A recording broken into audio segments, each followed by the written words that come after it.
Mamema Akwaba ever Ghana Sem TV GH. Mesra will like, comment, subscribing. Turn your notification so that anytime videos of this nature are uploaded, Usambe Kabi.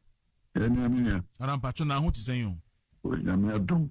Bibia doko. Ye de Nyankopon ase. Wadaroma Chairman Wontumi e wo case mienu e na wo court ayenim. So far cases no status at the same. Yo, number one, no. Medical case medical in respect of Summer Boy, Chairman Wontumi, so they know about what we say concession by the man, no. Or no, but the amount will be for force on going to be cut and free about minister. But two, we say, Emma Ubi, I call it a junior assassin. Opportunity for more good days, so facilitating Paco and no boy kiss and a penny kiss, no. Yes, should be a BSA, should be a family submission of no kiss. Submission of no kiss in the court on Yantum, and who appeal. Appeal no elder, so in your way. And your family still proceedings, court on Yantum, your court of appeal, Omsan Yantum, about back to High Court to prove our case. And the witness statements a month for the other say the Chairman Wontumi,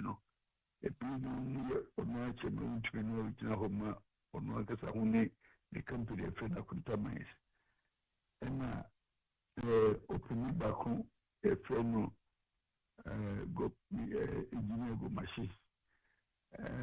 on also so the industry experience became a bit than say their boy. Now, the former deputy minister, Honorable Miku Duka, on also filing a witness statement over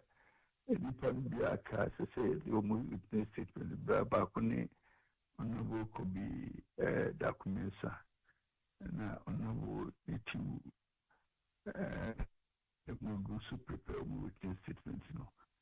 Namia Duma, at the Fubu, some of the who Muslim be or more, I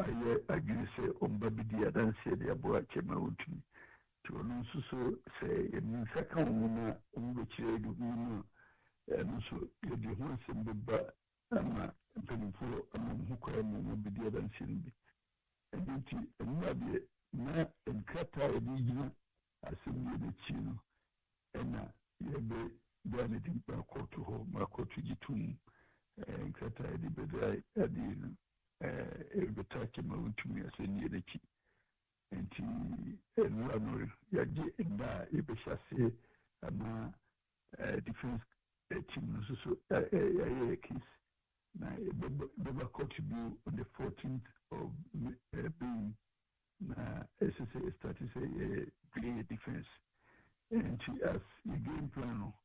you prefer engineer go machine kai, and the chair senior industry more cemetery, say, cancer Ubia assignment, senior chair me, senior organ hatcher say, for a valid assignment, a quiet process of Fasuye. And she said, in the homes the prosecution, she said, does that constitute assignment? Now, even the idea for assignment and assignment. Now, facilitation, so then evidence of Chairman to be regional hall facility, the anase, Onokumo Faso anase, Doyeno, what facilitation means under the law, on so basically, in Ayatiase, a pretty qua now. We could know ministry also not in Takwa, but the plants minerals and mining industry, or also by in the ministry ministry and the Business Commission, the course acquaintance the concession, Chairman Wontumi about boys, so again, if a home ministry and the commission law, again a constitutional infringement on the laws on the Subaby Nkomo, and every year now, honorable documents also, and Timu Hose, Chairman Wontumi. A concession demand on a bad demand on the question. And could be a far home, could you cry, could two more good dear ma,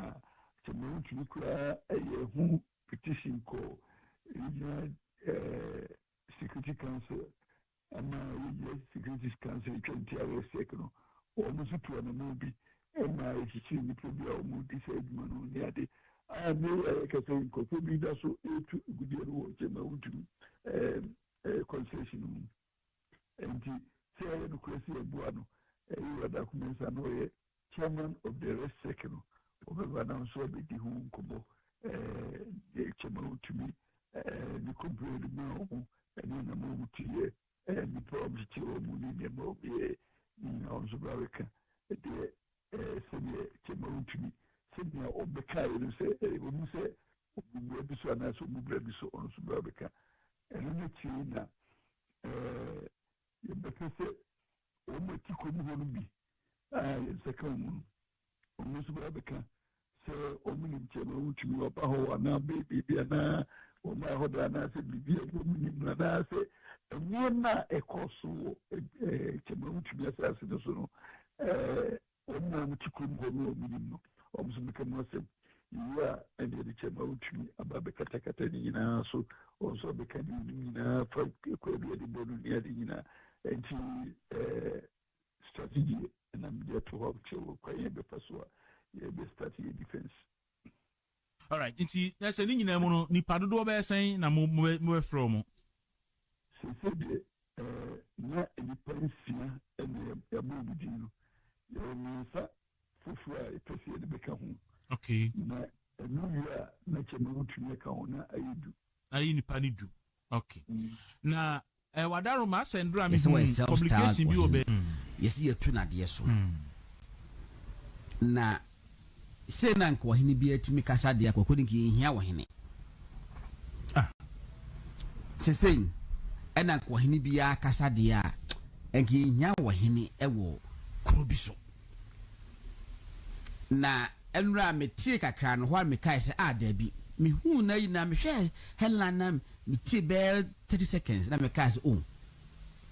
se me de be tie we die kokun se me pe nkraman na me nkraman tie me se me de be tie papa bi die man fa ko read bi fa kakra ehwe se die si ebo nkraman ho ban ni adade ti me judgment Dr. Ba me wo ho no ko we oracle kwa ni o se be wie no book ni so book no ni won oh okay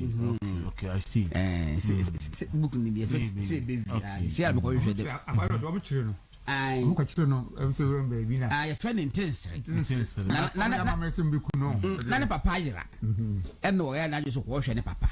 na wo ko hwe ne papa in fact more or less like a tragic comedy bi sa wo ko hwe ne papa le chale adventures or brow of mu famu ansana ko ni papa no but who ridiculous actually be say perseverance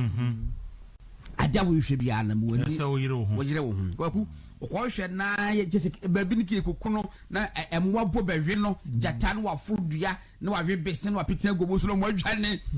eti eventually no okuhu ni papa no woni papa ni kambom ena woni papa ni ko ye afu omo ko ye afu no ya mencha de one de modo enum kunya ejapade bi se na gold bi wo ma I see omo di ko che ya omo yi nti no bibia wo do ni besi su bi e papa bia no abusia pusi medase eti Dr. Baumia die yese do na nisa do son takrache enipa bebre pempempem na do no na NDC for no time no because omo ni say virtually like a heir apparent nyame ya aduma Dr. Baumia ebe win election 2028 enti ade bia akwansidie bi omo beba besi na nimu kwan bia no ombeye na said the ba na omusi nyako password dan na himi am time no so okay you see anadwokura mpo no no more wen na e be security wa gate room and e bi so bom paye etibeli nyina na enhye Dr. Bamiadin enhye people for the near who say okona ye kono enafo on say ne ha adwen say Ghana ye wubuo ma ya henfo say the me usa wo bre obi osi I was being careful especially obi tell me am fear him fear yes until I was being very careful ye wubuo ma ya henfo yes until obi a onam social media so a onim sa ni pakono ne fare by en na abose no ohun so address e de ahemfo mpempra de ne ade agodi hu se ya of no waje atum se wo yo hene enti enkwase asem a wokka nyina pe na se waje atum se na de ohene se ka asem bi se fa ba omi ahode a na de se me cost opportunity pa bi sa so at enu nti na ye very important say achima abu akwa traditional council no esuom ehye omase no ebeba clearly magana fo hu se sa akwa ne nye wo hene wa esuom I think they are very important. Say you are Daniel Ofuriatanum, DM Ofuriatan, Daniel Ofuriata, Buaka State Secretary. They should come out clearly. No one Ghana phone in because yes, idea you cost refer to Sapa Pano as a sumo contingent, not a sumo so watching the Buaka. And Pachoma Muti, Mon Sandy, not the actual status. Yes, minimum division. Ebuakwano suomono chassis onso mono wo omo we don't care about division. No, we don't care about division. So division tio na enta make say the paramount chief assembly here division bi ase and the division is paramount chief na ase assembly koso divisional head no emeka sai yeri ochenye so emeka sai e be the division head po na nya hu yin enti no division head so say eti e ba sa pa ese osuomu no hefa yesu wo ehyeche bi ase and the chebi po na ohini bi kasa se fa ba omi ahode a and the say na asemu yes e wo implication nti omo mra bonti mekasa ahinye amamu beto ahinye yes even Christopher Sunkra beto ya ahinye nanka Ghana ha enti wiase mpo nyame ebo ye ahimfu ya no madi yeso sa but akwasi ring gold ya ye kana asemi sa de se frɛ no sa kwa no so ye assume continue am frɛ na akwasi ring gold nyansa no onim because o has the said o si ya ne ya me papa kura asem preaching di kura ho kura ni nyansa sen sa akwasi ayina o si wo ye because entuma na wo fa frɛ no ani nyema na wodi asensen wo ho no ezese no nko aka bibi kirew sa nyema no de ye ho wi a ekutamu de bi a kire se what wo mpempenso bi a wudu hu ni ese nipa di buo ma ho but sa akwa we de NDC nti obi na no kasa aso abodam na dam na tidini so na o afede o be fie wonim imate say yasina emina bi wo mutu na de so na ode ho so bo MPP for say MPP for ni tu no tu na no si wo mo so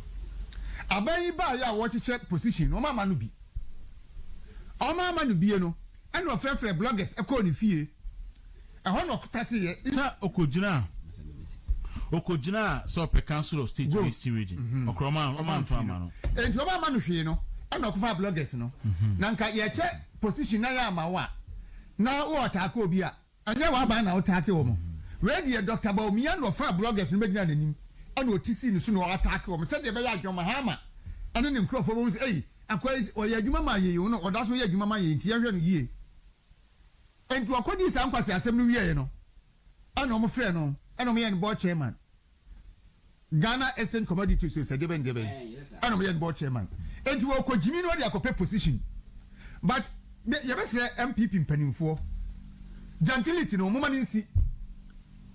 efin na krai Ghana ehunu se Ghana for no ya jimi entu enipa o ma jimi no eno mo no mo bo